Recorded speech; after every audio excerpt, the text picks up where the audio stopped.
सबको नमस्कार, प्रणाम, सत श्री अकाल। हेलो नमस्कार दोस्तों, दिल्ली के प्रादेशिक समाचार के स्टूडियो में आप सभी का बहुत बहुत स्वागत है। दोस्तों यहाँ पर आपको देखने को मिलेगा दिल्ली से जुड़ी सारी बड़ी खबरें, मुख्य समाचार, ब्रेकिंग न्यूज अपडेट के रूप में, इसलिए वीडियो को शुरू से अंत तक जरूर देखिएगा। दोस्तों वीडियो को प्यारा सा लाइक और चैनल को सब्सक्राइब जरूर कर लीजिएगा ताकि दिल्ली से जुड़े कोई भी खबरें छूटे ना पाए। चलिए दोस्तों टाइम वेस्ट न करते आगे बढ़ते हैं खबर की ओर। दिल्ली में डॉक्टरों का कमाल 7 साल से नहीं बोल रहा था बच्चा, वापस लौटी आवाज। दिल्ली के सर गंगाराम अस्पताल के ट्रैकियोटोमी ट्यूब से 10 साल से अधिक समय तक सांस लेने वाले 13 वर्षीय लड़के की सर्जरी हुई है। इस 13 साल के बच्चे को डॉक्टरों ने वापस आवाज भी लौटा दी थी। श्रीकांत को बचपन में सिर में चोट लग गई थी और इसके बाद उन्हें लंबे समय तक वेंटिलेटर पर रखा गया था। लंबे समय तक वेंटिलेटर पर रखने की वजह से उनकी सांस लेने की नली रुक गई थी। इसके बाद डॉक्टरों ने एक ट्रैकियोटोमी की, जिसमें गर्दन में एक छेद करके सांस लेने की एक ट्यूब डाली है। हालांकि इस बच्चे के डीप पाइप के एक हिस्से नहीं होने के कारण उसे सामान्य रूप से सांस लेने में काफी परेशानी होती थी। इसके साथ ही बच्चे की आवाज भी नहीं निकली थी क्योंकि इसके पास सांस लेने के लिए कोई एयर नहीं था। इसी वजह से इसकी आवाज भी वापस नहीं आ रही। लेकिन डॉक्टरों ने अब इस बच्चे की ईयर और रेस्टोरेशन सर्जरी कर दी है। इसके बाद बच्चा अब स्वस्थ है और उसकी आवाज वापस आ गई है। यूजी कोर्स का सिलेबस अगले महीने तक हो जाएगा तैयार, सभी फैकल्टी ड्यू को 10 जून तक जमा करने के निर्देश। दिल्ली यूनिवर्सिटी के नए सेशन 2022-23 के अंडर ग्रेजुएट प्रोग्राम 4 वर्ष हो गया है। इसका सिलेबस भी अगले महीने तैयार हो जाएगा। गौरतलब है कि दिल्ली विश्वविद्यालय ने विभिन्न विभागों के फैकल्टी के डिनम 4 वर्षीय स्नातक कार्यक्रम के पहले और दूसरे सेमेस्टर के लिए 10 जून तक सिलेबस जमा करने के लिए कहा गया है। तरह से ड्यू की योजना FYUP के पहले 2 सेमेस्टर के लिए जुलाई तक सिलेबस को फाइनल करने की है। बता दें कि ड्यू ने इससे पहले नेशनल एजुकेशन पॉलिसी 2022 और FYUP को 2022-23 शैक्षणिक सत्र से लागू करने की मंजूरी दी थी। विश्वविद्यालय की एग्जीक्यूटिव काउंसिलिंग ने इस साल फरवरी में अंडर ग्रेजुएट करिकुलम फॉर्मूला का ड्राफ्ट पारित किया था। इसे 2022-23 शैक्षणिक सत्र के लिए नेप के अनुसार तैयार किया गया है। दिल्ली के जल भराव वाले 7 में से 5 लोकेशन पर अब नहीं भरेगा बरसाती पानी। PWD जल निकासी के लिए कर रही है काम। राष्ट्रीय राजधानी दिल्ली में बारिश होती सड़क पानी से लबालब हो जाती है। वही दिल्ली के 7 अंडरपास और फ्लाईओवर के नीचे तो जल भराव की समस्या कई सालों से बनी हुई है। तेज बारिश में अंडरपास या इन फ्लाईओवर के नीचे हुआ जल भराव कई लोगों की जिंदगी के लिए जानलेवा भी साबित हुआ है। लेकिन अब दिल्ली में जल भराव वाली 7 में से 5 जगहों पर ऐसी समस्याओं का सामना नहीं करना पड़ेगा। दरअसल इस संबंध में PWD ने पिछले साल ही एक विस्तृत योजना तैयार कर ली थी। अब इसी योजना को अमली जामा पहनाने का कार्य तेज गति से चलने लगा है। बता दें कि दिल्ली के जल भराव वाले 7 में से 5 जगहों पर निकासी का काम 20 जून तक पूरा होने की उम्मीद की जा रही है।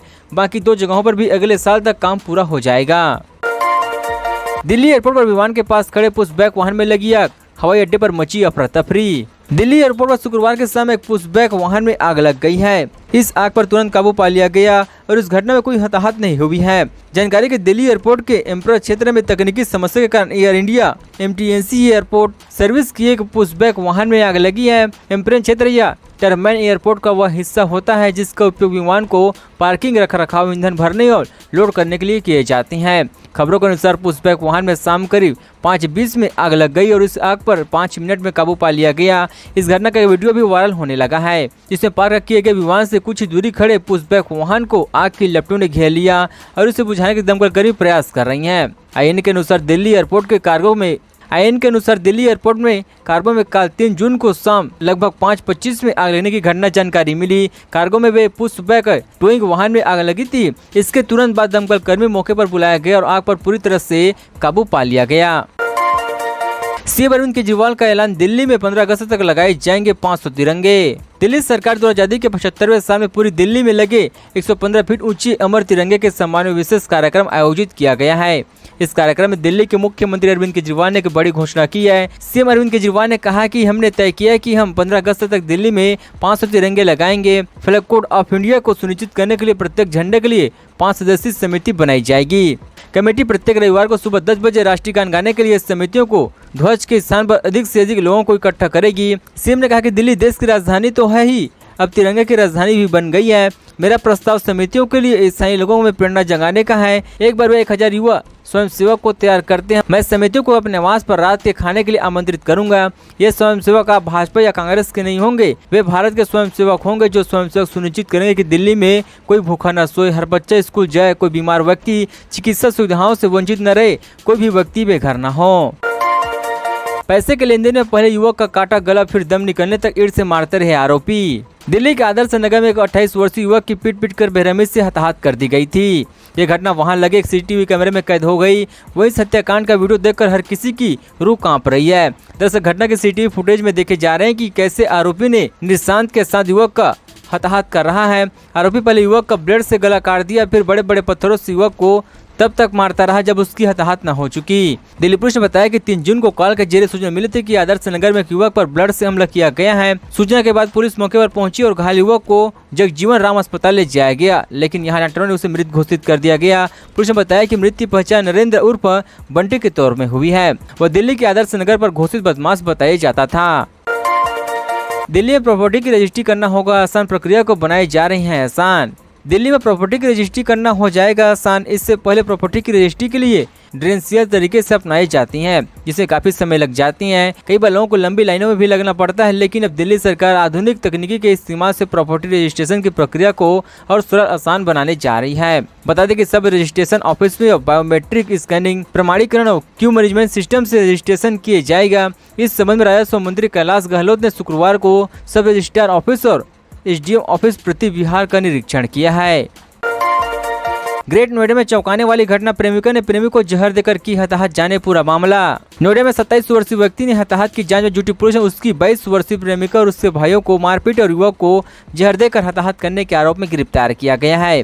पुलिस ने आरोपी प्रेमिका का नाम रिंकी बताया है, जिससे मृत युवक गौरव से शादी करना चाहता था, लेकिन प्रेमिका से शादी नहीं करना चाहती थी और उसे इसलिए उसकी हताहत कर दी है। पूरा मामला 23 मई का है, जब गौरव लंबे गांव के पास सड़क किनारे घायल अवस्था में मिला था।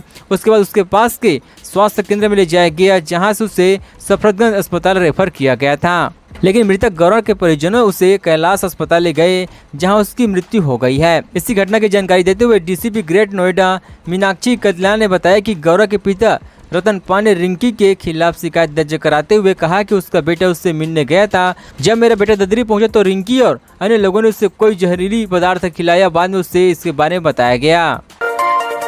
छात्र राजनीति से जेल में गैंग का, सिद्धू मूसेवाला की हताहत से जुड़ा है तार, जाने कैसे कोई रतन को कोई बॉलीवुड प्लेयर बन गया गैंगस्टर। पंजाब के मशहूर सिंगर सिद्धू मूसेवाला की हताहत के बाद पंजाब, हरियाणा और दिल्ली के गैंग को लेकर काफी चर्चा हो रही है।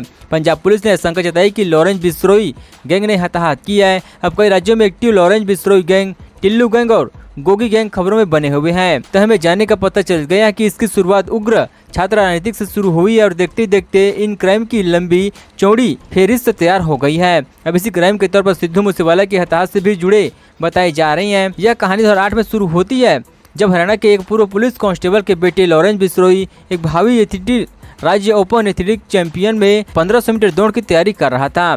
चंडीगढ़ के DM स्कूल में पढ़ने वाला बिश्नोई पंजाब विश्वविद्यालय में कानून का छात्र था, लेकिन उसका सपना एथलीट में राज्य का प्रतिनिधित्व करने का था, जिससे मैदान पर बिश्नोई प्रैक्टिस करता था। वही खालसा कॉलेज का छात्र संपत नेत्रा आता था।